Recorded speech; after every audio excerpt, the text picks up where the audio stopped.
Jonah chapter 1. The word of the Lord came to Jonah son of Amittai.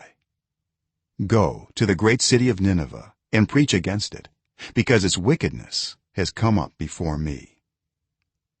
But Jonah ran away from the Lord and headed for Tarshish. He went down to Joppa, where he found a ship bound for that port. After paying the fare, he went aboard and sailed for Tarshish to flee from the Lord. Then the Lord sent a great wind on the sea, and such a violent storm arose that the ship threatened to break up. All the sailors were afraid, and each cried out to his own god, and they threw the cargo into the sea to lighten the ship. But Jonah had gone below deck, where he lay down and fell into a deep sleep. The captain went to him and said, "How can you sleep? Get up and call on your god. Maybe he will take notice of us, so that we will not perish."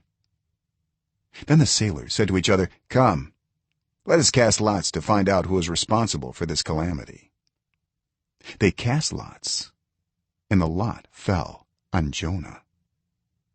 So they asked him, "Tell us, who is responsible for making all this trouble for us?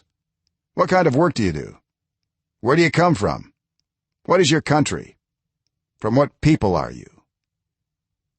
He answered, "I am a Hebrew, and I worship the Lord, the God of heaven, who made the sea and the dry land." This terrified them, and they asked, "What have you done?" They knew he was running away from the Lord, because he had already told them so. The sea was getting rougher and rougher, so they asked him, "What should we do to you to make the sea calm down for us?" "Pick me up and throw me into the sea," he replied, "and it will become calm. I know that it is my fault that this great storm has come upon you." Instead, the men did their best to row back to land, but they could not, for the sea grew even wilder than before. Then they cried out to the Lord, "Please, Lord, do not let us die for taking this man's life. Do not hold us accountable for killing an innocent man, for you, Lord, have done as you pleased."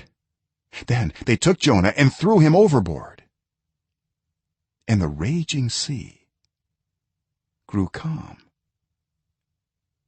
At this, the men greatly feared the Lord, and they offered a sacrifice to the Lord and made vows to him.